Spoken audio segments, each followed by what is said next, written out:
বিসমিল্লাহির রহমানির রহিম। ইন্নাল হামদালিল্লাহ নাহমাদুহু ওয়া নাস্তাঈনুহু ওয়া নাস্তাগফিরুহু ওয়া নাউযু বিল্লাহি মিন শুরুরি আনফুসিনা ওয়া মিন সাইয়্যাতি আমালিনা। মান ইয়াহদিহিল্লাহু ফালা মুদিল্লা লাহু ওয়া মান ইউদ্লিল ফালা হাদিয়া লাহু। ওয়া আশহাদু আল লা ইলাহা ইল্লাল্লাহু ওয়াহদাহু লা শারীকা লাহু ওয়া আশহাদু আন্না মুহাম্মাদান আবদুহু ওয়া রাসূলুহু সাল্লাল্লাহু তাআলা আলাইহি ওয়া আলা আলিহি ওয়া সাহবিহি ওয়া সাল্লামা তাসলিমান কাসীরা। আম্মা বা'দ। ফাউযু বিল্লাহি মিনাশ শাইতানির রাজীম। ফাইন আমানু বিমিসলি মা আমানতুম বিহি ফাকাদ ইহতাদাউ ওয়া ইন তাওয়াল্লাউ ফাইন্নামা হুম ফি শিকাক ফাসায়াকফিকাহুমুল্লাহু ওয়াস সামিউল আলিম। আল্লাহ রাব্বুল আলামিনের যাবতীয় প্রশংসা, সালাত এবং সালাম নাজিল হোক নবী মুহাম্মদ সাল্লাল্লাহু আলাইহি ওয়াসাল্লামের উপর। আজকে আমাদের আলোচনা হচ্ছে মাওলানা মওদুদী রাহিমাহুল্লাহ একটি কিতাব, যে কিতাবের নাম হচ্ছে মাকাতিব। মাকাতিব মাকতুবের বহু বচন, আর মাকতুব মানে হচ্ছে চিঠিপত্র। তার যে পত্রগুলি ছিল বিভিন্ন ব্যক্তিকে তিনি লিখেছেন প্রশ্নের উত্তরে, অথবা কোনো ক্ষেত্রে কোনো সংশয় দূর করার জন্য, বা কোনো অভিযোগ বা তার মতামত বা তার দলের সম্পর্কে যেসব প্রশ্নগুলি তার কাছে আসতো, এগুলোর উত্তর দিয়েছেন উনি। এই উত্তরগুলি একসাথে সংকলন করে একটি বই প্রস্তুত করা হয়েছে। সেই বইয়ের নাম হচ্ছে মাকাতিব। 2 খণ্ডে রয়েছে। এটি আমাদের কাছে দ্বিতীয় খণ্ড, প্রথম খণ্ড আমাদের কাছে নেই। সুতরাং তাতে কি আছে না আছে আমি এই বই প্রথম খণ্ডটি পড়িনি। ওনার প্রায় বই পড়েছি, তবে এই বইটি আমি পুরো পড়িনি। আমার সামনে যে বইটি আছে সেটি হচ্ছে দ্বিতীয় খণ্ড। এই দ্বিতীয় খণ্ড থেকে 6-7টি বিষয় বা 6-7টি জায়গা থেকে কয়েকটি বিষয় নিয়ে আলোচনা করব। আমাদের ঈমান, আকীদা, আমল, নবী মুহাম্মদ রাসূলুল্লাহ সাল্লাল্লাহু আলাইহি ওয়াসাল্লাম এবং তার সাহাবায়ে কেরামগণ রিদওয়ানুল্লাহি আলাইহিম আজমাইন দের অনুসরণে হইতে হবে। কোরআন কারীমের আলোকে, রাসূলুল্লাহ সাল্লাল্লাহু আলাইহি ওয়াসাল্লামের সহিহ সুন্নাহ হাদিসের আলোকে, এবং কোরআন এবং হাদিসগুলিকে বুঝতে হবে সালাফে সালেহিন সাহাবায়ে কেরামদের দৃষ্টিভঙ্গি নিয়ে। এই বিষয়টি অত্যন্ত জরুরি, যাতে করে মানুষ গুমরাহির শিকার না হয়। কিন্তু কোরআন এবং হাদিসকে যারাই স্বাধীনভাবে বোঝা শুরু করেছে, সাহাবায়ে কেরামরা এই আয়াত অথবা হাদিসগুলি, সুন্নাহগুলির কি অর্থ বুঝেছেন, এ বিষয়গুলি সম্পর্কে তাদের দৃষ্টিভঙ্গি কি ছিল, এটা জানার পরও করেননি। এটা উপেক্ষা করেই তারা দিন বুঝতে চেষ্টা করেছে। তারা বিভিন্ন ক্ষেত্রে বিভ্রান্তির শিকার হয়েছে, তাদের পদস্খলন ঘটেছে। এজন্য একটি আয়াত দিয়ে শুরু করি। সূরা বাকারার আয়াত নম্বর 137 মহান আল্লাহ ইরশাদ করেছেন, ফাইন আমানু বিমিসলি মা আমানতুম বিহি। ওরা যদি ঈমান নিয়ে আসতো, হে সাহাবায়ে কেরামগণ, যখন কোরআন কারীম নাযিল হয়েছে তখনকার মানুষকে সম্বোধন করা হচ্ছে, তোমরা যেমনটা ঈমান নিয়ে এসছো, তোমাদের ঈমানের মতো যদি তাদের ঈমান হইত। এখানে ঈমান বলতে শুধু ঈমানের বিষয়গুলি নয়, আকীদার বিষয় তো আছে, তার সাথে সাথে ইবাদত বন্দেগী, আকীদা, মানহাজ, দ্বীনি বিশ্বাস এবং পথ পদ্ধতি, দিনের দাওয়াতের যদি রাসূলুল্লাহ সাল্লাল্লাহু আলাইহি ওয়াসাল্লাম এবং সাহাবায়ে কেরামদের আকীদা এবং পথ পদ্ধতিতে হইতো, তাহলে ফাকাদ ইহতাদাউ, নিশ্চয়ই তারা হেদায়েত প্রাপ্ত হইত, নিশ্চয়ই তারা সঠিক পথ হাসিল করত। তাহলে হেদায়েত পাওয়ার জন্য এই শর্ত লাগানো হয়েছে যে আমাদের আকীদা আমল যেন সাহাবায়ে কেরামগণের আকীদা আমলের অনুকূলে হয়, পক্ষে হয়। ওয়া ইন তাওয়াল্লাউ, পক্ষান্তরে তারা যদি ফিরে যায়, ফাইন্নামা হুম ফি শিকাক, তাহলে তারা আপোষের বিরোধে নিমজ্জিত রয়েছে, তাহলে তাদের মধ্যে ভাঙন রয়েছে, ভাঙনে লিপ্ত রয়েছে। শাক্কা ইয়াশুক্কু মানে ফাটল, শিকাকের মধ্যে পড়ে আছে। ফাসায়াকফিকাহুমুল্লাহ, তাদের ক্ষেত্রে হে নবী, আল্লাহ তোমার জন্য যথেষ্ট। অর্থাৎ তাদের এসব বিরোধ, ফাটল আর বিভ্রান্তি কোনো ক্ষতি করতে পারবে না। তবে অনেক লোক বিভ্রান্তির শিকার হচ্ছে। আল্লাহ রাব্বুল আলামিন যেন আমাদেরকে হেদায়েতের উপর কায়েম রাখেন। এখন আলোচনা করো প্রথম যে বিষয়টি, এই মাকাতিব দ্বিতীয় খণ্ডের 8 এবং 9 পৃষ্ঠায় রয়েছে। এখানে মাওলানা মওদুদী বায়াত সম্পর্কে আলোচনা করেছেন। বায়াত মানে শপথ করা, হাতে হাত দিয়ে কারো সাথে শপথ করা। এই বায়াত সম্পর্কে তিনি বলতে গিয়ে বায়াতকে 3 ভাগে ভাগ করেছেন, কিন্তু ভাগগুলি আহলে সুন্নাত ওয়াল জামাতের যে বায়াত সম্পর্কে মন্তব্য বা বক্তব্য রয়েছে সেসবের পরিপন্থী। তার ভাগগুলি শোনাই। তিনি বলছেন চিঠিতে সালামের পরে বায়াত সম্পর্কে তো জিজ্ঞেস করা হয়েছে, তখন ইস্তিলাহ মে বায়াত সে মুরাদ ইতাআত আর पैरवी का इकरार है। শরীয়তের পরিভাষায় বায়াতের মানে হচ্ছে আনুগত্য এবং অনুসরণের অঙ্গীকার, মানব এবং অনুসরণ করব এর অঙ্গীকার। उसकी 3 किस्में हैं, এটা হচ্ছে 3 রকম। প্রথম বায়াত বলছে ও বায়াত जो किसी खास मौके पर किसी खास मामला के लिए हो, বিশেষ সময়ে বিশেষ কোনো বিষয়ে যে বায়াত হয়ে থাকে, जैसे বায়াতে রিদওয়ান थी, যেমন বায়াতে রিদওয়ান রাসূলুল্লাহ সাল্লাল্লাহু আলাইহি ওয়াসাল্লাম হুদাইবিয়া নামক স্থানে হুদাইবিয়ার সন্ধির পূর্বকালে বায়াত করেছিলেন 1400 সাহাবায়ে কেরামদের সাথে। বায়াত রাসূলুল্লাহ সাল্লাল্লাহু আলাইহি ওয়াসাল্লাম নিচ্ছেন সাহাবায়ে কেরামদের থেকে, কিসের জন্য? উসমান রাদিয়াল্লাহু তাআলা আনহু সম্পর্কে যখন এই গুজব ছড়িয়ে পড়েছিল, লিখেছেন উনি, হযরত উসমান কি শাহাদাত কি আফওয়া শুনকার, তার শহীদ হয়ে যাওয়ার গুজব শুনে রাসূলুল্লাহ সাল্লাল্লাহু আলাইহি ওয়াসাল্লাম কি করেছেন, হুজুর সাল্লাল্লাহু আলাইহি ওয়াসাল্লাম ने আহলে মক্কা से जंग का इरादा फरमाया, যে যদি তাই হয়ে থাকে যে উসমান রাদিয়াল্লাহু শহীদ করে দেওয়া হয়ে থাকে তাহলে যুদ্ধ করব তাদের বিরুদ্ধে, এর জন্য তোমরা আমার সাথে শপথ করো। এই সময় সাহাবায়ে কেরামদের সাথে কি নিয়েছিলেন? বায়াত নিয়েছিলেন। বায়াত নিয়েছিলেন কি? স্বয়ং রাসূলুল্লাহ সাল্লাল্লাহু আলাইহি ওয়াসাল্লাম। জি হ্যাঁ, তো রাসূলুল্লাহ সাল্লাল্লাহু আলাইহি ওয়াসাল্লামের এই বায়াত জিহাদ ফি সাবিলিল্লাহর জন্য ছিল। জিহাদ ফি সাবিলিল্লাহ ঘোষণা করবেন কি, হুকুম দেবেন কি? হ্যাঁ, রাসূলুল্লাহ সাল্লাল্লাহু আলাইহি ওয়াসাল্লামের যে উদ্দেশ্য, রাসূলুল্লাহ সাল্লাল্লাহু আলাইহি ওয়াসাল্লাম আর তারপরে মুসলিম খলিফা বা শাসক, অন্য কোনো ব্যক্তি নয়, মুসলিম শাসক বা খলিফা ছাড়া অন্য কেউ না। তো এই বায়াতটি এখানে অনেক ক্লিয়ার না করে এইভাবে শুধু বলে রেখে দিয়েছেন। তো যাই হোক, দ্বিতীয় যে বায়াতটি, প্রথম যে বায়াতটি রয়েছে, যখন তিনি কিছু বলেননি যে বায়াতটি কে করবে, তখন সেটা নিয়ে বেশি কোনো আলোচনা নেই। দ্বিতীয় বায়াত বলছেন যেটা, दूसरी वो बायात जो तज़किया नफ्स और इस्लाह अखलाक और रूहानियत की नियत से एक मुर्शिद मुअल्लिम उस शख्स से लेता है जो उसके पास तरबियत हासिल करने के लिए आए। এই পীর মুরিদের বায়াত তিনি দ্বিতীয় কিসিম বলছেন।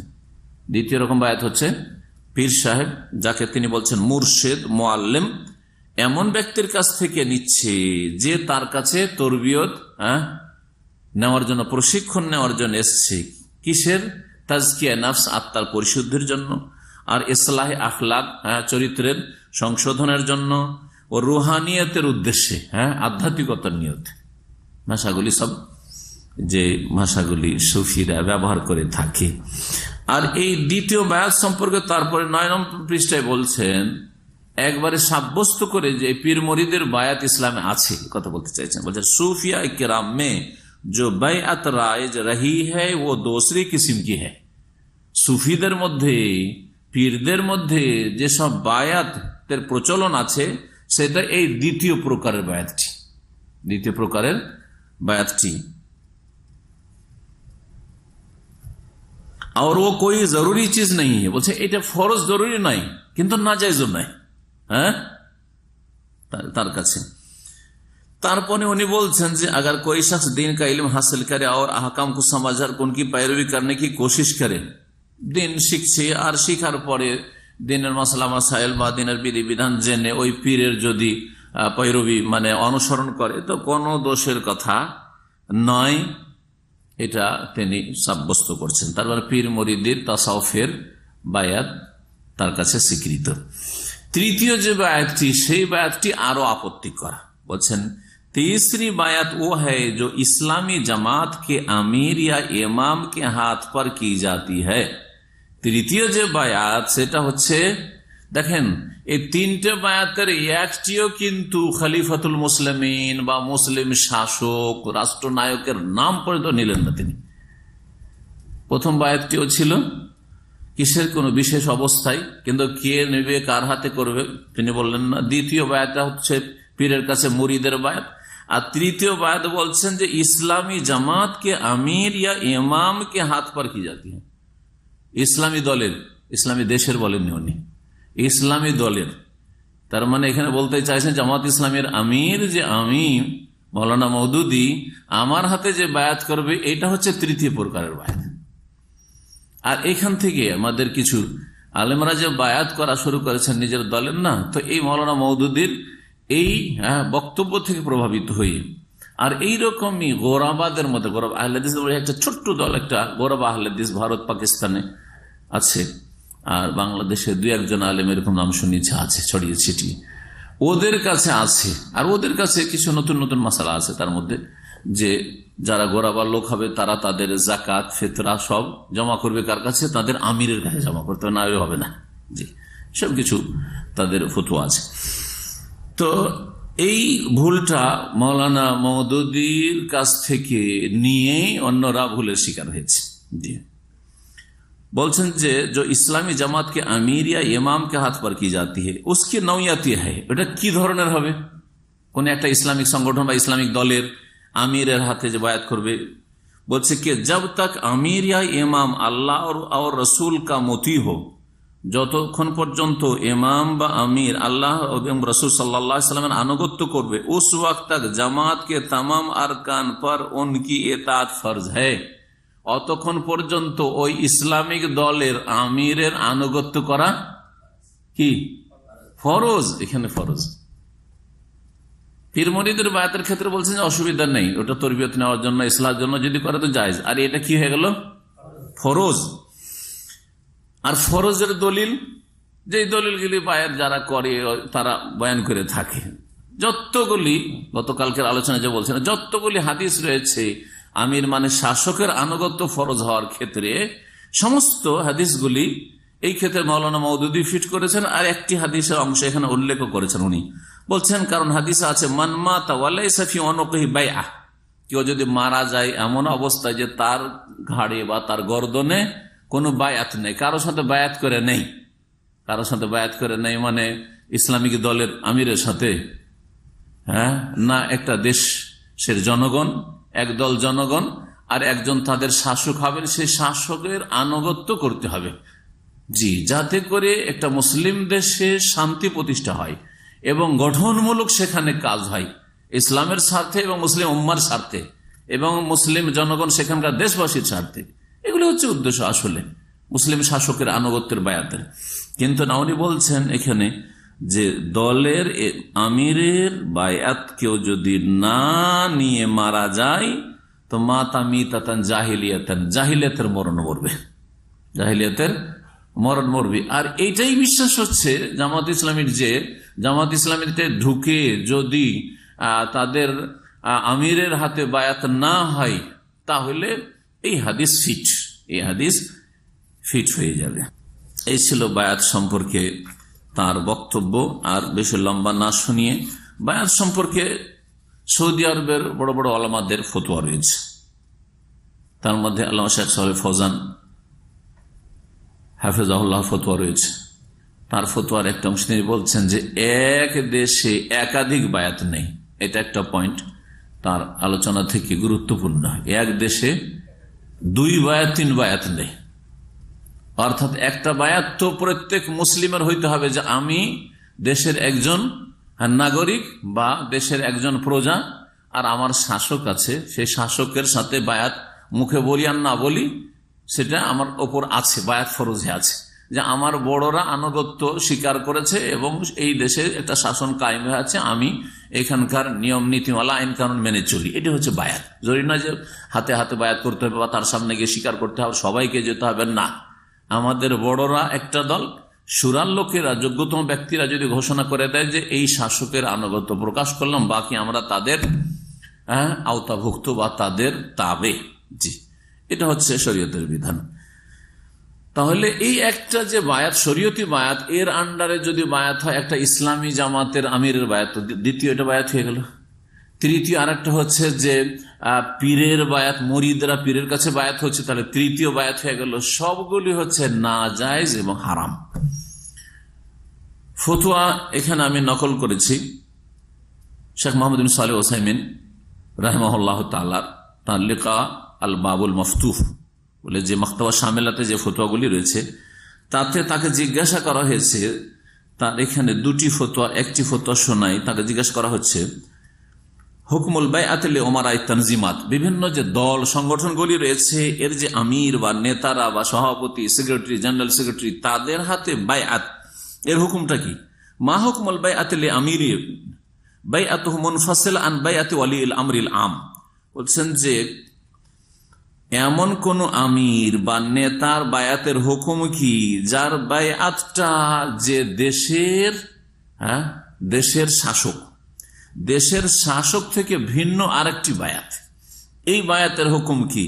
কাই এখন হোনাকা তানজিমুন ফি বালাদিন ইসলামী, কোন মুসলিম দেশে একটা সংগঠন আছে ধরেন, ফায়াকুমু আফরাদুহু ফিল বাইআতি আলা মাসউল হাযা তানজিম, এই সংগঠনের যিনি দায়িত্বশীল তার কাছে এসে এই সংগঠন যারা সদস্য তারা কি করছে?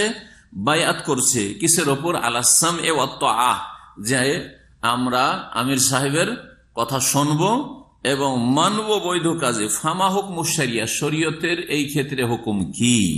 তাকে জিজ্ঞাসা করা হলে জবাবে তিনি বলে হাযিহি হারামুন, এইরকম বায়াত হচ্ছে সাংগঠনিক বায়াত, ইসলামী জামাতের বায়াত হচ্ছে হারাম।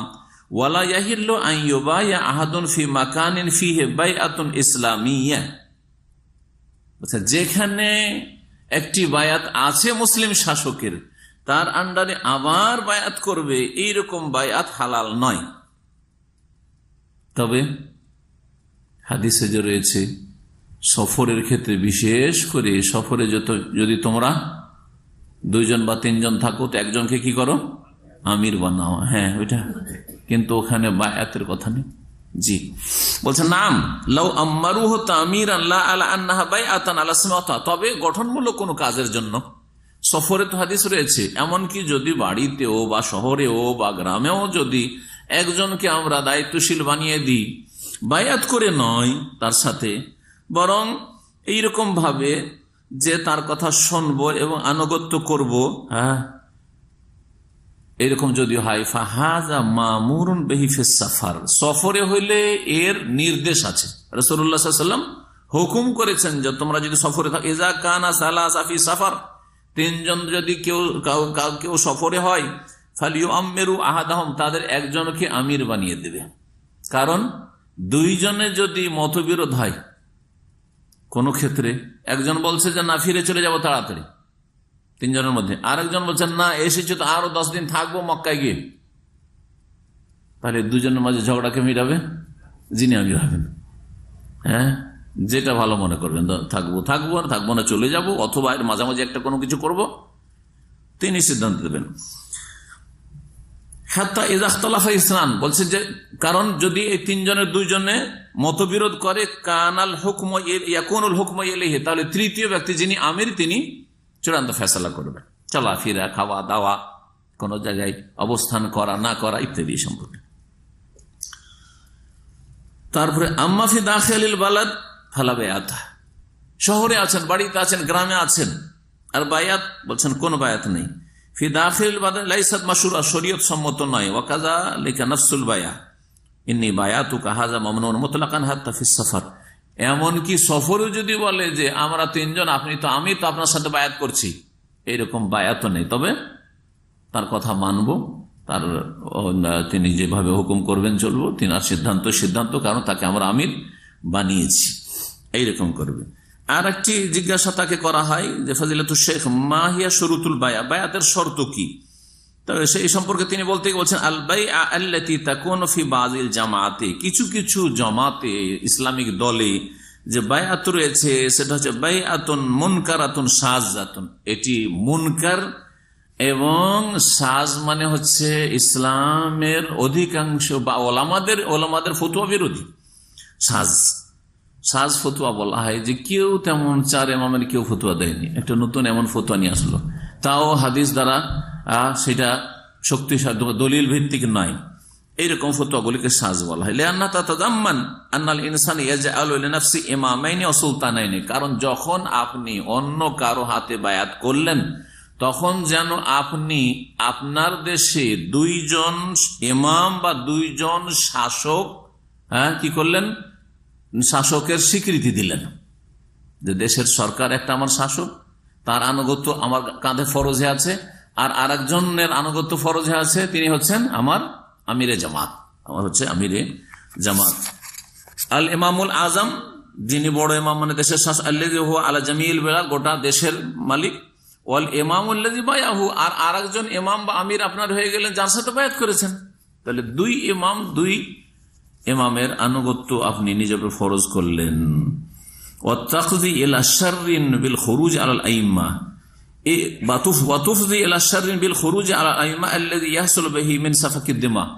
এইভাবে অনেক সময় হয়েছে কি যে একটা আমিরের হাতে বায়াত করে যখন অনেক শক্তি অর্জন করেছে তখন দেশের শাসকের বিরুদ্ধে বিদ্রোহ ঘোষণা করেছে, যে এর পতন ঘটাইতে হবে, এসব করে হতে, যেটা হচ্ছে খাওয়ারেজদের কাজ। আর এতে ধন সম্পদ ধ্বংস হয়েছে, আর এর ক্ষতি মা লা ইয়ালামু ইল্লাল্লাহ।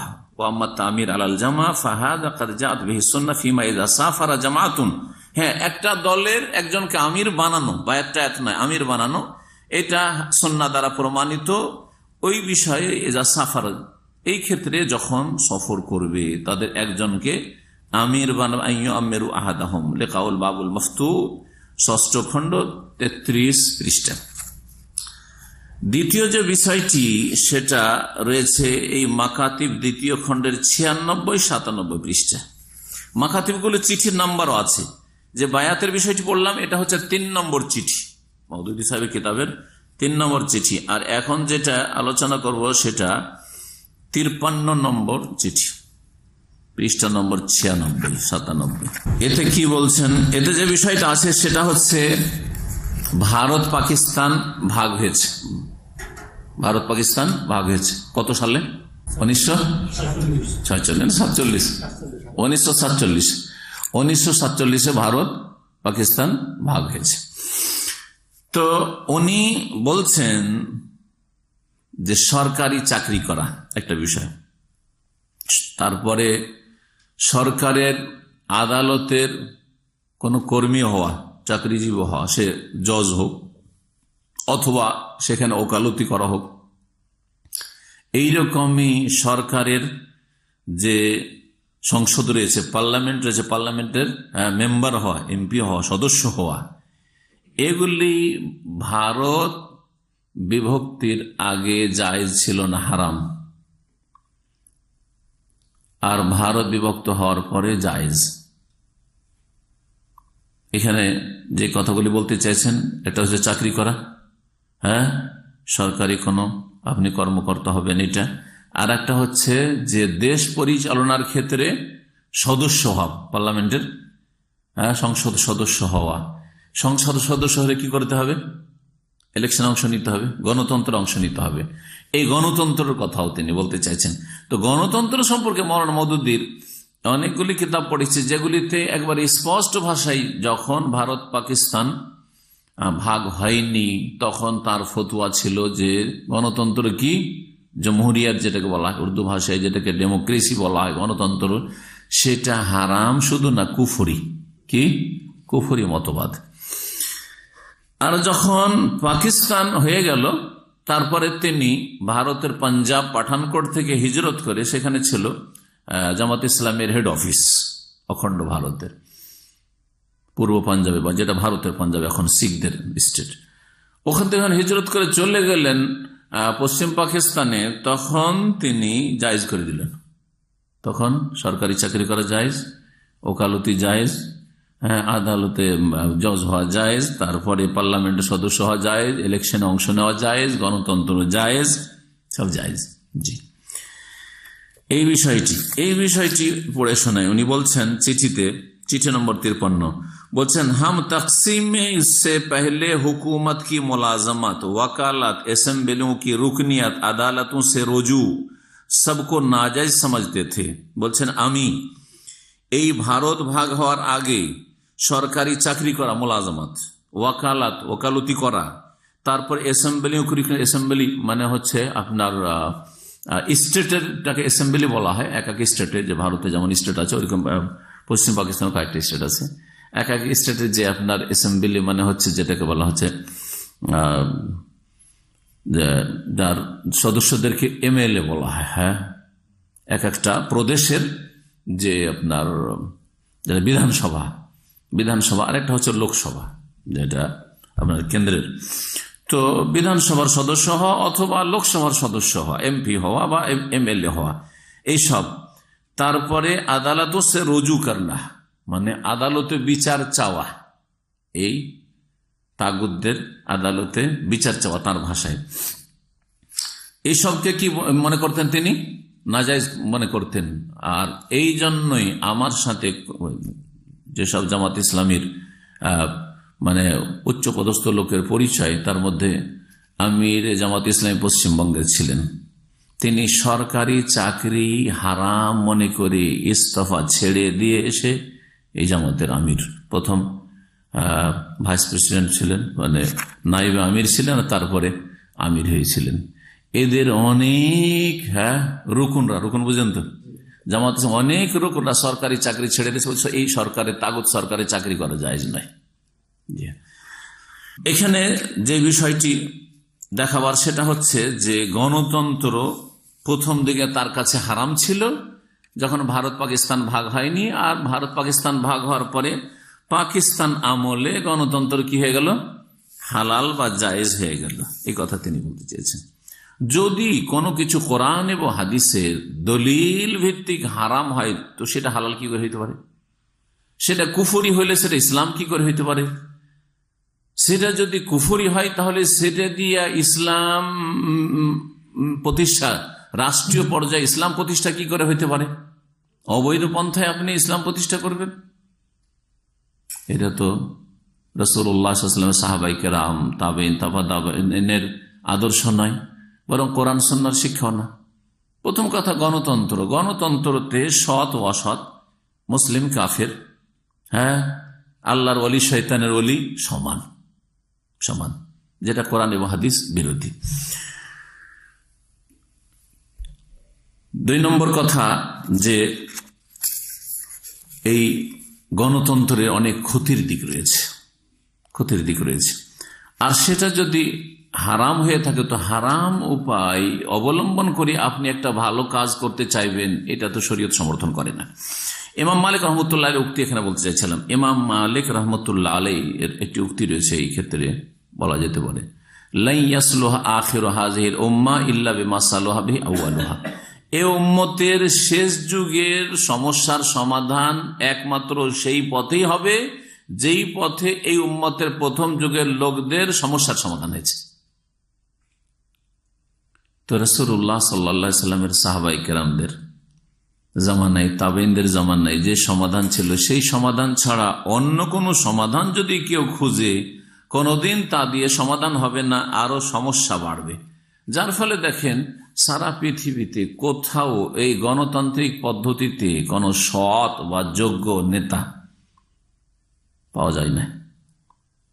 নিজের দেশের কথাই ধরেন আর প্রতিবেশী দেশের কথাই ধরেন, যেখানে দেখেন, যেগুলো কাছে থেকে দেখতে পাচ্ছেন, যে কোনোদিন ভালো মানুষ এই গণতান্ত্রিক পদ্ধতিতে আসতে পারবে না, কারণ অধিকাংশ লোক হচ্ছে অসৎ। তাহলে অসৎ লোক ভালো মানুষকে কি করে নেতৃত্ব আসতে দেবে? ওরা তো জানছে যে ভালো মানুষকে নেতৃত্ব আসতে দিলে তো আমাদের এইসব খারাপ কাজের জন্য কোনো ছাড় দেবে না, আমাদের প্রত্যেকের তো কড়া হিসাব হবে, আমাদের পকড়াও হবে। অধিকাংশ লোক যে খারাপ থাকবে, এবং অধিকাংশ লোককে দেখে প্রতারিত হতে কঠোরভাবে নিষেধ করেছেন। সূরা মায়েদার আয়াত নম্বর 100 আপনাদের শোনাই। মহান আল্লাহ ইরশাদ করেছেন, কুল লা ইয়াস্তাউইল খাবিস ওয়াত তাইয়্যিব। হে নবী বলো যে নোংরা বস্তু এবং পবিত্র বস্তু সমান হইতে পারে না। নোংরা বস্তু অথবা ব্যক্তি, খাবিস খারাপ জিনিস আর ভালো জিনিস সমান হতে পারে না। ওয়ালাউ আজাবাকা কাসরাতুল খাবিস, যদিও তোমাকে চমৎকৃত করে নোংরা বস্তুর আধিক্য, খারাপের সংখ্যা গরিষ্ঠতা, বা খারাপের পরিমাণ, খারাপ চমৎকার করে দেখানো হচ্ছে, এগুলো যদি তোমাকে আশ্চর্য করে দেয়, অবাক করে দেয় বা চমৎকৃত করে, তারপরেও না কখনো খবিস আর তাইয়্যিব, নাপাক আর পাক, সৎ আর অসৎ সমান হতে পারে না। ফাত্তাকুল্লাহ ইয়া উলিল আলবাব, হে জ্ঞানীরা, সুতরাং আল্লাহকে ভয় করো। সূরা হাশর আয়াত নম্বর 20 মহান আল্লাহ ইরশাদ করেছেন, লা ইয়াস্তাউই আসহাবুন নার ওয়া আসহাবুল জান্নাহ, জান্নাতি এবং জাহান্নামী সমান হতে পারে না। আসহাবুল জান্নাত হুমুল ফায়েজুন, জান্নাতীরা হচ্ছে সফলকাম আর জাহান্নামীরা হচ্ছে খাসিরুন, ক্ষতিগ্রস্ত। সূরা আনআম আল্লাহ রাব্বুল আয়াত নম্বর 116 তে ইরশাদ করেছেন, ওয়াইন তুতি আকসারা মান ফিল আরদি ইউদিল্লুকা আন সাবিলিল্লাহ, যদি পৃথিবীর অধিকাংশ মানুষের বা সংখ্যাগরিষ্ঠদের আনুগত্য করো, কথা মানো, ইউদিল্লুকা আন সাবিলিল্লাহ, আল্লাহর রাস্তা থেকে তোমাদেরকে গোমরাহ করে পথভ্রষ্ট করে দেবে। পৃথিবীর বা দেশের যদি সংখ্যাগরিষ্ঠতার কি করো, কথা শোনো। তো গণতন্ত্রে কার কথা নেওয়া হয়? সংখ্যাতে কারা বেশি, কাদের ভোট বেশি হয়েছে, কাদের সিট বেশি হয়েছে, এটা দেখা হয় না যে যাদের ভোট কম তাদের পাল্লাতে ভালো লোকেরা রয়েছে, নেক লোকেরা রয়েছে, আমানতদার লোকেরা রয়েছে, আল্লাহ ভীরু লোকেরা রয়েছে, এক পয়সা তারা মেরে খাবে না, কোনো মূল্য নেই, কোনো মূল্য নেই। তো এইরকম অনেকগুলি আয়াত রয়েছে। 3টি আয়াত এখানে বললাম যে গণতন্ত্র একেবারে ইসলাম বিরোধী আর এর বিভিন্ন ক্ষতির দিক রয়েছে। তার মধ্যে একটি হচ্ছে যে কাফের আর মুসলিম, বিশ্বাসী অবিশ্বাসীকে সমান করে দেওয়া, সৎ আর অসৎকে সমান করে দেওয়া। আর একটি দিক আছে যে দেশে বিরোধ থাকবেই, মানে একটা বিরোধী দল সবসময় থাকতেই হবে, অথচ দ্বীন ইসলামের নেতৃত্বের মূলনীতি হচ্ছে যে মুসলিম খেলাফতে কেউ বিদ্রোহী বা বিরোধী থাকবে না, সবাই আনুগত্য করবে, যদিও জালেম হয়, যদিও গুনাহগার হয়। জরুরি নয় যে একেবারে ওলিউল্লাহ হইতে হবে, জনগণ গুনাহগার, সুতরাং সেখানকার শাসকও বিভিন্ন গুনাহে লিপ্ত আছে, কিন্তু সে মুসলিম, তাহলে তার আনুগত্য সকলের জন্য ফরজ হবে। এই ছিল দ্বিতীয় যে বিষয়টি। তৃতীয় বিষয় এই মাকাতিবের 211 পৃষ্ঠায় রয়েছে, আর চিঠি নম্বর হচ্ছে 155। একটা হচ্ছে ইসালে সওয়াব, ইসালে সওয়াব বুঝেন তো, সওয়াব রেসানি বলে, রেসানি শব্দটি ফার্সি আর ইসাল শব্দটি হচ্ছে আরবি। ইসাল মানে পৌঁছানো আর রেসানি মানে পৌঁছানো। আমাদের দেশের লোকেরা দুটোই ভাষা ব্যবহার করে, ইসালে সওয়াব বলে আর সওয়াব রেসানি বলে, নেকি পৌঁছানো। এক কথায় নেকি পৌঁছানো, কাকে? মৃত ব্যক্তিকে নেকি পৌঁছানো। এই মর্মে যে প্রচলন রয়েছে ভারত, বাংলাদেশ, পাকিস্তানে অধিকাংশ মুসলিমদের, সেটা হচ্ছে কোরআন খানি করে, যার নাম হয় ফাতেহা খানি, না হয় কুল খানি, না হয় কোরআন খানি, ঠিক না? জি, এইসব মানে কোরআন পাঠ করে বা কুল পাঠ করে বা ফাতেহা পাঠ করে কি করা? বক্সানো। বক্সানো মানে নেকিটা দান করে, বকশিস মানে কি? দান। তো এই নেকি যেটা করলো কোরআন পড়ে বা ফাতেহা পড়ে, এটাকে কি করলো? মৃত ব্যক্তিকে এর সওয়াবটা নেকিটা বক্সে দিল বা পৌঁছিয়ে দিল। পৌঁছিয়ে দিল সেজন্য এর নাম ইসালে সওয়াব বা সওয়াবে রেসানি, আর দান করে দিল সেজন্য এর নাম হচ্ছে বক্সানো। বক্সানো। এই জন্য বিদাতিরা কোরআন টোরআন পড়ে তারপরে বলে, তাদের যে মুরব্বী থাকে, যে আপনারা যে কোরআনটা পড়লেন এটা অমুকের রুহকে আমরা কি করলাম? বক্সে দিলাম, মানে দান করে দিলাম। তার কথা শুনেন, বলছেন বুজুর্গানে দিন और আউলিয়া উল্লাহ को ये साले सवाब करना बिल्कुल जायज है। সাধারণ মুসলিম শুধু নয়, যারা বুজুর্গানে দিন এবং ওলিউল্লাহ, আর ওলিউল্লাহ কারা? আমাদের ভারত, বাংলাদেশ, পাকিস্তানে যাদের কবরে সেজদা হচ্ছে তারাই হচ্ছে ওলিউল্লাহ। জি হ্যাঁ, তারাই হচ্ছে ওলিউল্লাহ। যাদেরকে আল্লাহকে বাদ দিয়ে ডাকা হচ্ছে তারাই হচ্ছে ওলিউল্লাহ। হ্যাঁ, এই যে মানুষ ভুল বুঝে আছে আর বলে দিলেন ওলিউল্লাহ, জি হ্যাঁ, কখন আমাদের দেশের মানুষরা সাহাবাই কেরামদেরকে আল্লাহর ওলি, তাবিনরা আল্লাহর ওলি, যাদের কবর কাঁচা হয়েছে আল্লাহর ওলি, আলেম ওলামা যারা কোরআন সুন্নাহর অনুসারী আল্লাহর ওলি, ইমাম ইবনে তাইমিয়া আল্লাহর ওলি, ইমাম ইবনুল কাইয়িম আল্লাহর ওলি, ইমাম ইবনে হাজার আল্লাহর ওলি, ইমাম নবী আল্লাহর ওলি, এইসব কথা জীবনেও শুনবেন না।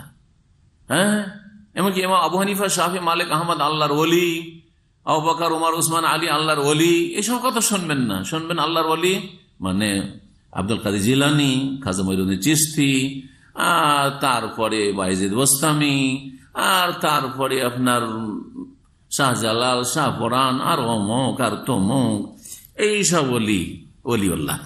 তো বুজরুগানে দিন আর আউলিয়াউল্লাহকে ইসালে সওয়াব করা বিলকুল জায়েজ। এই ইসালে সওয়াব কি দিয়ে করবেন? ইসালে সওয়াবের যে প্রচলন রয়েছে সেসবের কোনো প্রমাণ কোরআন হাদিসে নেই। নবী করিম সাল্লাল্লাহু আলাইহি ওয়াসাল্লাম থেকে যা প্রমাণ তা হচ্ছে আর্থিক ইবাদত দিয়ে নেকি পৌঁছানো, সাদকা করে নেকি পৌঁছানো একটা, তারপরে হজ করে নেকি পৌঁছানো, উমরা করে নেকি পৌঁছানো।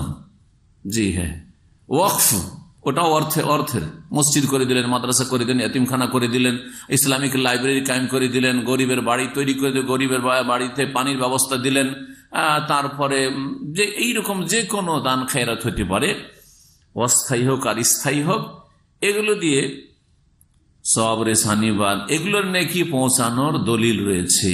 কিন্তু কোরআন পড়ে বক্সানো, দৈহিক ইবাদত দিয়ে, শরীরের ইবাদত দিয়ে, কোরআন তেলাওয়াত করে নেকি পৌঁছানো, নামাজ পড়ে নেকি পৌঁছানো, রোজা রেখে নেকি পৌঁছানো, জিকির আজকার পড়ে নেকি পৌঁছানো, খতমে ইউনুস করে নেকি পৌঁছানো, এগুলির একটি দলিল আছে? নবী করিম সাল্লাল্লাহু আলাইহি ওয়াসাল্লামের সামনে তার স্ত্রী মারা গেছেন, খাদিজা রাদিয়াল্লাহু তাআলা আনহা, যায়েনব উম্মুল মাসাকিন মারা গেছেন, তারপরে 3 মেয়ে মারা গেছেন, আর সাহাবায়ে কেরামদের পুরুষ মহিলা অনেক নবী সাল্লাল্লাহু আলাইহি ওয়াসাল্লামের সামনে মারা গেছেন। কোনো একজনের ক্ষেত্রে রাসূলুল্লাহ সাল্লাল্লাহু আলাইহি ওয়াসাল্লাম করেছেন এইরকম কাজ, কোরআন খানি বক্সানো ইসালে সওয়াবের? না করতে বলেছেন, অনুমতি দিয়েছে তোমরা কোরআন খানি করে একে নেকি বক্স, নেকি দান করো, সওয়াব রেসানি করো, করেননি। কিন্তু না, কোনো দলিলের প্রয়োজন নাই, জনগণ করে, সুতরাং বিলকুল জায়েজ বলে দিলেন। তারপরে যে বিষয়টি রয়েছে 211 পৃষ্ঠায়, এখানে তার পরের লাইনে পীর মুরিদি জায়েজ হ্যায়, পীর মুরিদি জায়েজ হ্যায়। অনেক জামাত ইসলামীরা দাবি করে যে আমরা এইসব পীর মুরিদি বিশ্বাস করি না, বলে আহলে হাদিসদেরকে ধোঁকা দেয়, যাতে করে আহলে হাদিসদেরকে কাছাকাছি করা যায়, এদের ভোটগুলি পাওয়া যায়। আমরা ওইসব পীর মুরিদিতে বিশ্বাসী নয়। কিন্তু খুদ মওদুদি সাহেব কি বলছেন ভালো করে শোনেন। পীর মুরিদি জায়েজ হ্যায়, अलबत्ता मुरीद होते वक्त आदमियों को ये देख लेना चाहिए, तबे मुरीद हर समय मानुष के देखना उचित कि जिस शख्स के हाथ पर वो बायात कर रहा है, जार हाथे बायात करছে, তার মানে পীরের হাতে বায়াতের কথা বলছেন, যেমন এর আগে শুরুতেই 8 এবং 9 পৃষ্ঠায় পড়ে শোনাইলাম। ও দিন का इल्म भी रखता है, পীর সাহেব যেন দিনের ইলম রাখে, জ্ঞান রাখে, আর उस पर আমল भी करता है, আমল করে। বলেন যে কোন পীরটা আছে ভারত, বাংলাদেশ, পাকিস্তানে, একটা পীর দেখান যে বেদাত মুক্ত। আমি স্পষ্ট ভাষায় বললাম, যেটা অনেকে চ্যালেঞ্জ বলে, এই শব্দটা বলা আমার অভ্যাস নাই, সেজন্য বলছি না, কিন্তু স্পষ্ট ভাষায় বলছি, একজন পীর আমাকে কেউ দেখিয়ে দিক যে এই পীর সুন্নাত ছাড়া আর তাওহীদ ছাড়া তার আকীদাতে শিরক নেই আর কোনো বিদআত নেই, এ বায়াত করেই তো বিদআত। আর এই যে তাসাউফি তো হচ্ছে বিদআত। সুতরাং বেদাত থেকে শুরু হয়, বেদাত দিয়ে সুফিবাদ শুরু হয়, পীর মুরিদি শুরু হয়, আর শিরক আর কুফরি দিয়ে এর সমাপ্তি হয়। হুলুলে গিয়ে, ওয়াহাদাতুল ওজুদে গিয়ে, আর তারপরে ফানাফি শেখ, আর ফানাফির রসুল, আর ফানাফিল্লাহ, আর তারপরে তাসাওয়ারে শেখ, পীরের ধ্যান, এসব শিরক কুফরিতে গিয়ে শেষ হয়। আর বলছেন কি যে পীর মুরিদি জায়েজ হ্যায়। জি, তো এর উপর আর বেশি মন্তব্য করার প্রয়োজন নেই। আশা করি বুঝতে পারছেন যে মৌলানা মওদুদি পীর মুরিদির ধর্মে বিশ্বাসী, যদিও তিনি নিজের জামাত এবং তার যে বড় ইবাদত হচ্ছে একামতের দিনের নামে হুকুমতে ইলাহিয়া কায়েম করা, সেটা নিয়ে তিনি সারা জীবন ব্যস্ত। এবং এই পয়েন্টে যদি কেউ একমত হয়ে যায় তাহলে অসুবিধা নাই, তোমরা যে যেটা করছো করতে থাকো, এটাই তার ফর্মুলা ছিল। ওটাও শেষখানে আপনাদেরকে। এখন আসি এই কিতাবের 218 পৃষ্ঠা, আর চিঠি নম্বর হচ্ছে 160, 218 পৃষ্ঠা। বলছে যে দ্বীন ইসলাম বোঝার ক্ষেত্রে যেহেতু মেলা মাসলাক হয়েছে, হানাফি, শাফি, মালিকি, হাম্বলি, শিয়া, সুন্নি,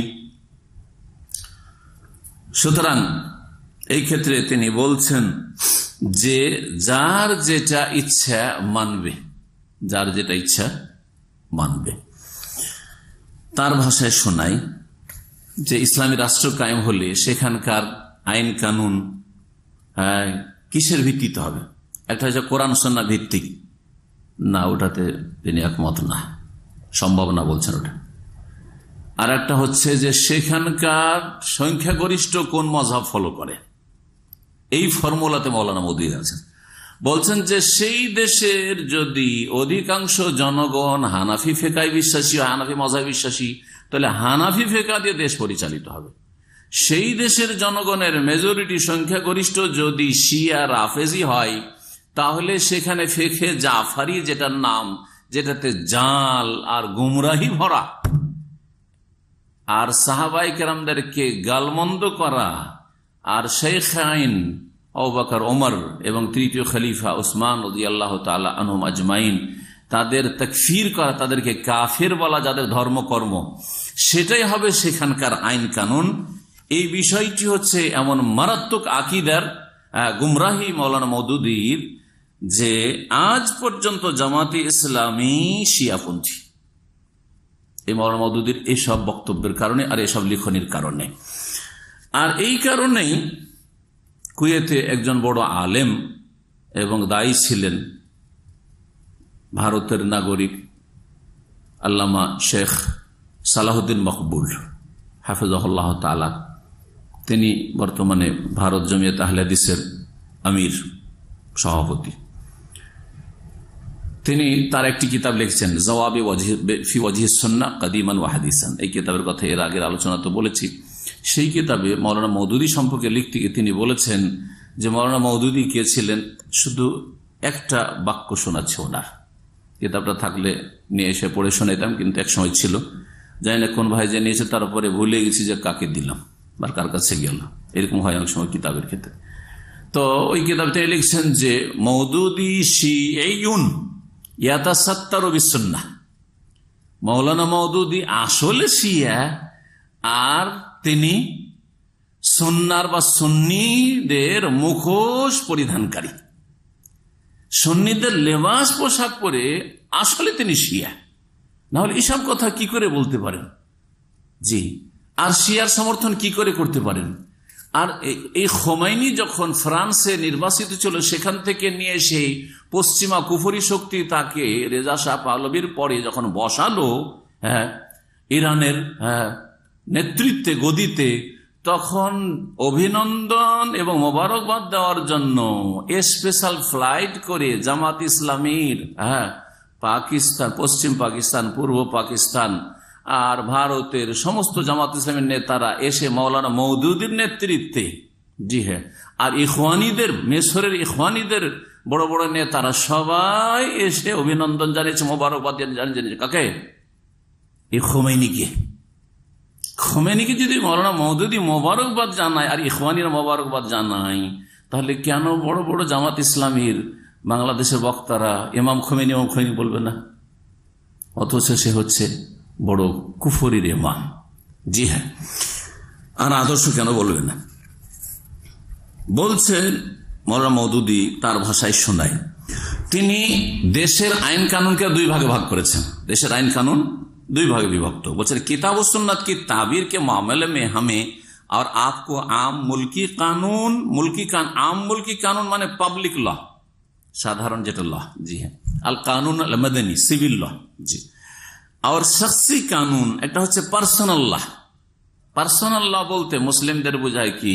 বিবাহ, তারপর তালাক আর জমি জায়গার ভাগ বন্টন, এগুলো পার্সোনাল ল আমাদের। জি, এই পার্সোনাল ল ভারতে মুসলিমদের আছে, যে পার্সোনাল লর বিরুদ্ধে ষড়যন্ত্র করছে বর্তমান বিজেপি কট্টরপন্থী এই কুফরি শক্তি। আল্লাহ রাব্বুল আলামিন তাদেরকে ব্যর্থ করেন এবং তাদের সর্বনাশ করেন। তো বলছেন যে এই যে দুটো ল আছে, একটা পাবলিক ল আর একটা হচ্ছে পার্সোনাল ল, এই দুটোর মাঝে কিতাব ও সুন্নাত কি তাবির কে মামলা মে এই দুটো এর কথা, আইনের কথা বলার পরে কে দরমিয়ান লা মাহালা फर्क करना होगा। किताब और सुन्नत की ताबीर के मामले में हमें और आपको, আমাদেরকে আর আপনাদেরকে, জনগণকে, आम मुल्की कानून माने पब्लिक लॉ और शख्सी कानून पर्सनल लॉ के दरमियान এই দুটো আইনের মাঝে নিঃসন্দেহে পার্থক্য করতে হবে। आम मुल्की कानून बहरहाल किताब और सुन्नत की उस ताबीर पर ही बनेगा जिसे अक्सरियत मानती हो। যখন পাবলিক ল দেশের হবে যেটা, সেই পাবলিক ল এর ক্ষেত্রে কোরআন সুন্নাহর সেই ব্যাখ্যাটাই মানতে হবে যেই ব্যাখ্যাটা সেখানকার অধিকাংশ জনগণ বিশ্বাস করে। অর্থাৎ একটু আগে যেটা বললাম যে দেশের অধিকাংশ জনগণ যদি হানাফি হয় তাহলে হানাফি ফিকহ, হানাফি কোরআন সুন্নাহর ব্যাখ্যা, শাফি হইলে শাফি কোরআন সুন্নাহর ব্যাখ্যা, মালিকি হইলে মালিকি কোরআন সুন্নাহর ব্যাখ্যা, হাম্বলি হইলে হাম্বলি কোরআন সুন্নাহর ব্যাখ্যা, আর যদি শিয়া হয় তাহলে জাফরি বা শিয়া কোরআন সুন্নাহর ব্যাখ্যা মানতে হবে। তারপরে বলছেন ইরানের কথা আসছে, বলছেন ইরান মে আকসারিয়ত শিয়া হ্যায়, ইরানে মেজরিটি হচ্ছে, সংখ্যাগরিষ্ঠ হচ্ছে শিয়া, इसलिए वहां का पब्लिक लॉ শিয়া তাবির पर बनेगा। সুতরাং সেখানকার পাবলিক ল যেটা হবে সেটা শিয়া যে ব্যাখ্যা আছে ইসলামের সেই ব্যাখ্যা অনুযায়ী হবে। और पाकिस्तान में अक्सरियत सुन्नी है, पाकिस्तान जेहेतु संख्यागरिष्ठ सुन्नी, इसलिए अगर यहाँ आप कोई इस्लामी हुकूमत कायम करना चाहते हैं, अगर यदि एखाने इस्लामी राष्ट्र कायम करते चान तो उसका पब्लिक लाजमन सुन्नी ताबीर ही बनेगा। তখন সেখানে সুন্নি যে ইসলামের ব্যাখ্যা রয়েছে তার ভিত্তিতে হবে। अलबत्ता पर्सनल के मामले में शियों के लिए शिया ताबीर, अहले हदीस के लिए अहले हदीस की ताबीर और हनफियों के लिए हनफी ताबीर ही मुसल्लम होगी। হ্যাঁ, বলছে পার্সোনাল ল এর ক্ষেত্রে আহলে হাদিসরা তোমরা তোমাদের বিবাহ, তোমাদের তালাক, তোমাদের কি ওই যে ভাগ বন্টন, এগুলো যে পার্সোনাল ল, যেগুলো এই পার্সোনাল ল গুলি তোমাদের নিজের রাখো, কিন্তু দেশের যে আইন হবে সেটা কিসের ভিত্তিতে? সংখ্যাগরিষ্ঠতার ভিত্তিতে, কিতাব সুন্নাহর ভিত্তিতে নয়। এবং তারপরে এই কথা বলে দিচ্ছেন যে কারণ কিতাব সুন্নাহর ওপর ঐক্যমত সম্ভব নয়, সংখ্যাগরিষ্ঠতার ওপর ঐক্যমত সম্ভব আর কিতাব সুন্নাহর ওপর ঐক্যমত সম্ভব নয়। আশ্চর্য কথা, আমাদেরকে আল্লাহ ডাক দিয়েছে ওয়াতাসিমু বিহাবলিল্লাহ, আর হাবলুল্লাহ হচ্ছে কোরআন সুন্নাহ। নবী সাল্লাল্লাহু আলাইহি ওয়াসাল্লাম বলছেন তোমাদের মাঝে দুটো বস্তু ছেড়ে যাচ্ছে, তারাক্তু ফিকুম আমরাইন, লান তাদিল্লু মা তামাসসাকতুম বিহিমা, যতদিন দুটোকে আঁকড়ে ধরবে গোমরা হবে না। দুটো কি? কিতাবুল্লাহ কোরআনে কারীম আর সুন্নাহ। আর মাওলানা মওদুদী বলছেন যে সংখ্যাগরিষ্ঠ দেখে সেখানকার আইনের বাস্তবায়ন করা হবে, বা সংখ্যাগরিষ্ঠ যারা তাদের যে কোরআন সুন্নাহর ব্যাখ্যা রয়েছে সেটা সেখানে বলবৎ থাকবে।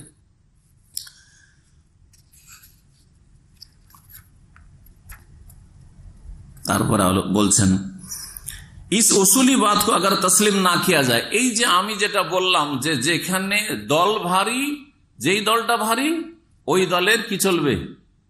ইসলামের ব্যাখ্যাটা চলবে। এটা যদি না মানেন তো ফির বেহতর है कि हम और आप अंग्रेजी, चीनी, रूसी या किसी और गैर इस्लामी कानून पर मुत्तफिक हो जाएं।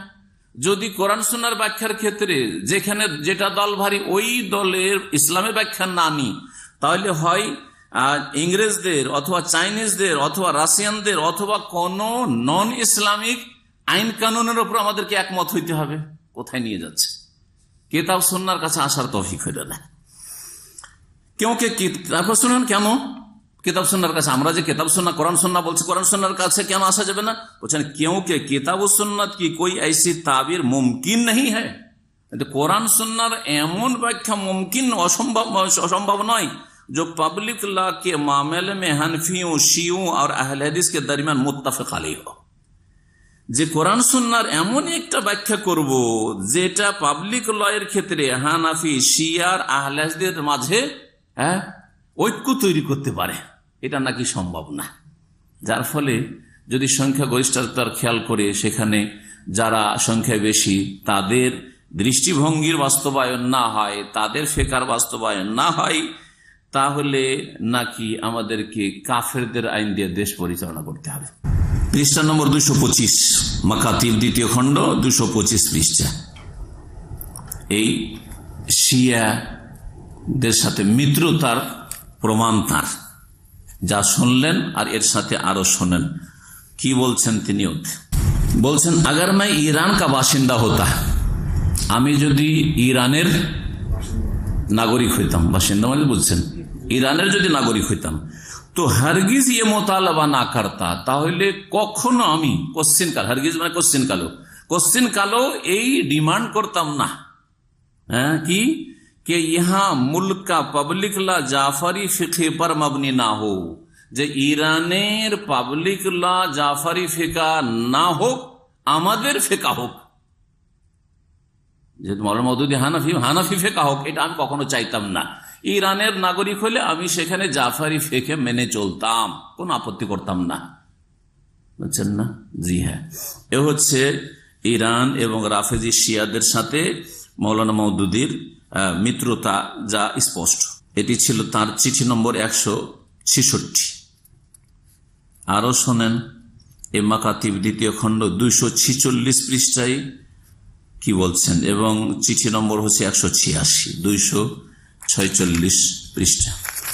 চিঠির শুরুতে বলছেন, আসসালামু আলাইকুম রহমতুল্লাহ, আপকা এনায়াত নামা মিলা। যে চিঠি লিখেছেন মাওলানা মওদুদীকে, বলছেন আপনার চিঠি পত্র পেলাম। তারপরে বলছেন, जमात इस्लामी के दरवाजे शिया हजरत के लिए भी कभी बंद ना थे।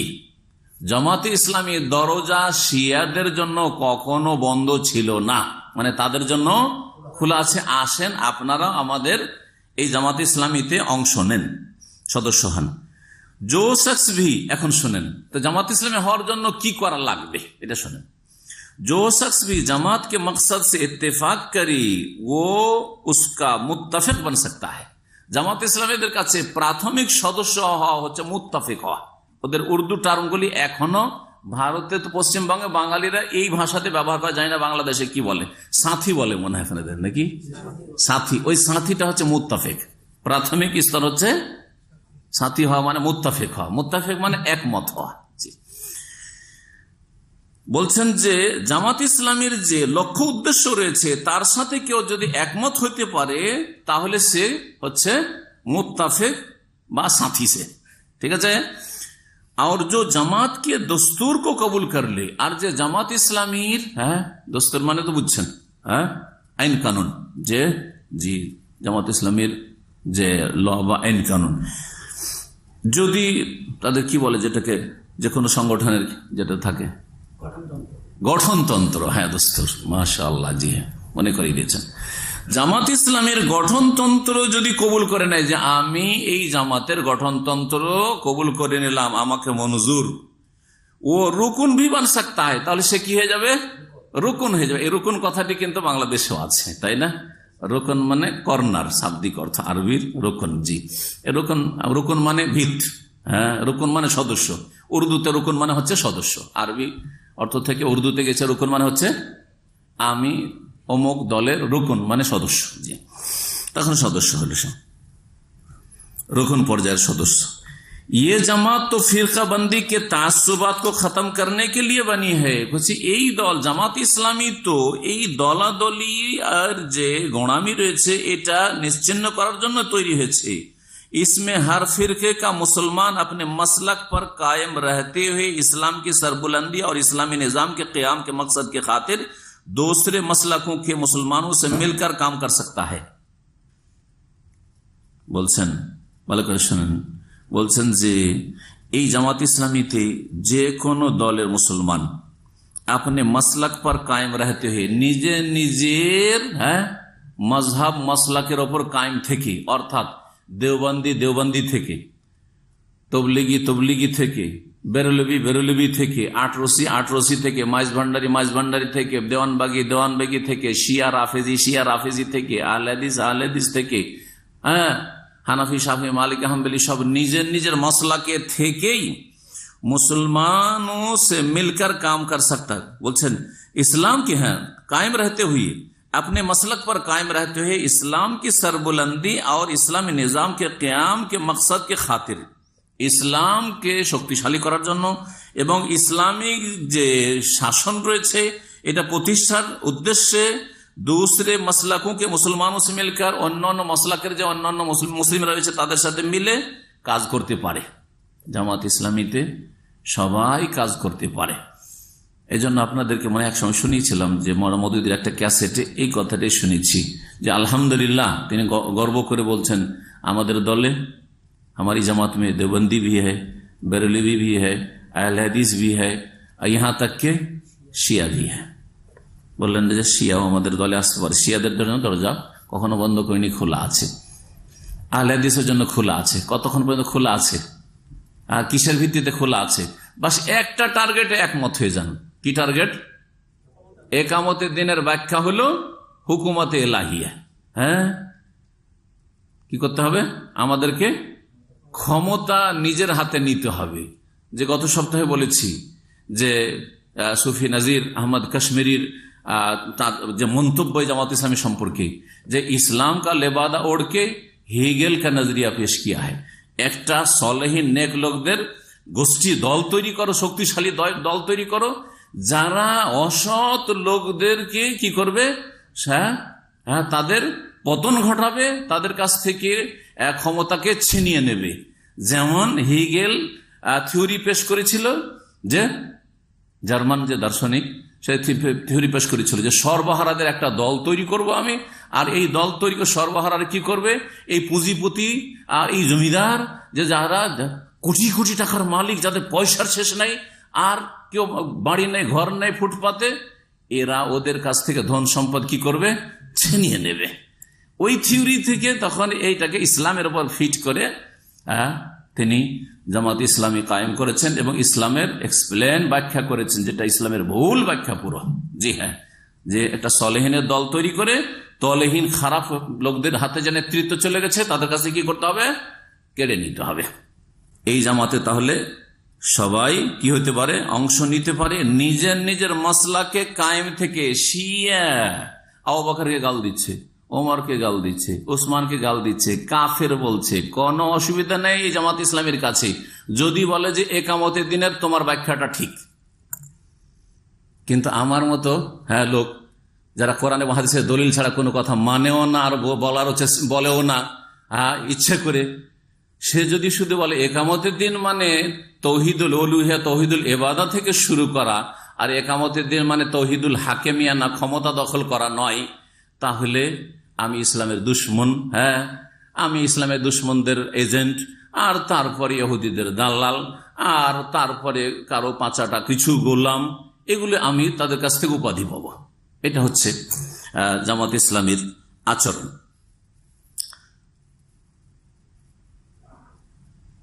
তারপরে আরো বলছে যে দেখেন, শিয়াদেরকে বলবো যে আমার জামাত ইসলামীতে আসলে আপনার শিয়া আকীদা ছাড়া দরকার নেই। চিন্তা করেন তো, এটা জামাত ইসলামের নেতাকে যদি গাল দিয়ে দেন, তাহলে একজন জামাত ইসলামীর মানসিক অবস্থাটা কেমন হবে? আপনার সম্পর্কে কি প্রতিক্রিয়া দেখাবে? রাসূলুল্লাহ সাল্লাল্লাহু আলাইহি ওয়াসাল্লামের ডান হাত, বাম হাত, দুই মেয়ের জামাই, তাদেরকে যদি কাফের বলে, রাসূলুল্লাহ সবচেয়ে প্রিয়তমা স্ত্রী এবং মানব জাতির মধ্যে সবচেয়ে প্রিয় যিনি আয়েশা রাদিয়াল্লাহু তাআলা আনহা ও আবু হার, তার পিতা, এই দুইজন কথা না বলেছেন, তাদেরকে কাফের বললে অসুবিধা নেই যদি একামতের দিনের ক্ষেত্রে আমাদের যে ব্যাখ্যা আছে জামাত ইসলামীর, সেটাতে যদি ঐক্যমত পোষণ করে। তারপরে আরো বলছেন 246 পৃষ্ঠাতে, ওখানেই বলছেন এই চিঠিতে 186 নম্বর চিঠিতে, मैं ना आपसे शिया अकीदा ও मसलक छोड़ने का मुतालबा करता हूं। শিয়াদের সম্বন্ধে বলছে যে আমি আপনাকে কথা বলছি না যে শিয়া আকিদা আর মাসলাক ছেড়ে দেন, ना आप मुझसे सुन्नी अकीदा और मसलक छोड़ने का मुतालबा करें। আপনিও বলিয়েন না যে আমি সুন্নি মাসলাক ছেড়ে দিয়ে চলে আসি, আমি আমারটাতে থাকি, আপনি আপনারটা থাকেন। সুন্নি और শিয়া होते हुए भी हम मुसलमान हैं। শিয়া সুন্নি হওয়া সত্ত্বেও আমরা হচ্ছে মুসলিম। আবু বকরকে কাফের বলেও মুসলিম, উমরকে কাফের বলেও মুসলিম, আয়েশা রাদিয়াল্লাহু তাআলা আনহাকে আউযুবিল্লাহ, হ্যাঁ, অসতী বলেও মুসলিম। জি হ্যাঁ, এটাই তো আকীদা রাফেজিদের। জি হ্যাঁ, এবং আপনি শুনলেন যে ইসলাম কবুল করানোর জন্য, মুসলিম বানানোর জন্য যে কালেমা শিয়াদের, আর আছেও সেটা ইন্টারনেটে আছে, যে আল্লাহর তৌহিদের শাহাদাতের সাথে রাসূলুল্লাহ রিসালাতের শাহাদাত, আর তারপরে আবু বকর, ওমর, ওসমান, হ্যাঁ, আর মুআবিয়া, আয়েশা, হাফসা ফিন্নার জাহান্নামে, এই সাক্ষী। জি হ্যাঁ, আর এদের থেকে সম্পর্ক ছেদের ঘোষণা করছি, সম্পর্কহীনতার ঘোষণা করছি। এটা হচ্ছে শিয়া ধর্ম। আর শিয়া থেকেও জামাত ইসলামীর যে লক্ষ্য উদ্দেশ্য, সেটাতে যদি একমত হয়ে যান তাহলে কোনো অসুবিধা নেই, আর কোনো কষ্ট নেই, অসুবিধা নেই। আউযুবিল্লাহ, এই ইনহিরাফ, এই বক্রতা, এই গুমরাহি। আরো শোনেন কি বলছেন, और इस्लाम की खिदमत मिलकर कर सकते हैं। শিয়া সুন্নি মিলে ইসলামের খেদমত করবে। কোন ইসলামের যে খেদমত করবে? आप खिलाफत राशिदा को कबूल नहीं कर सकते, ना कीजिए। আপনি যদি খেলাফত রাশেদা না কবুল করেন, করিয়েন না।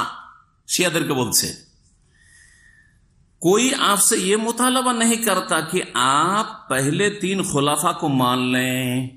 কেউ আপনার কাছে তলব করবে না, আমাদের জামাত ইসলামের লোক, যে আপনি 3 খলিফাকে মেনে নেন, আবু বকর, ওমর, ওসমানকে মেনে নেন। এটা নাকি মোতালাবাই করবে না। এটা হচ্ছে মওদুদির ধর্ম, আমাদের দিন নয়। এটা হানাফিদেরও দিন নয়, শাফি, মালিক কি আর হাম্বলিদেরও দিন নয়। 4 মাযহাবের কোন আলেমে কথা বলবে না, দেওবন্দি আলেম বলবে না, বেরেলভি আলেম পর্যন্ত বলবে না যে আবু বকর, ওমর, ওসমান, আলীর আবু বকর, ওমর, ওসমানের খেলাফত মানবে না, অসুবিধা নাই, তারপর ইসলামের খেদমত হবে। আউযুবিল্লাহ, আউযুবিল্লাহ। এই ছিল মাওলানা মওদুদির শিয়া রাফেজি মিত্রতা, ইরানের সাথে বন্ধুত্ব।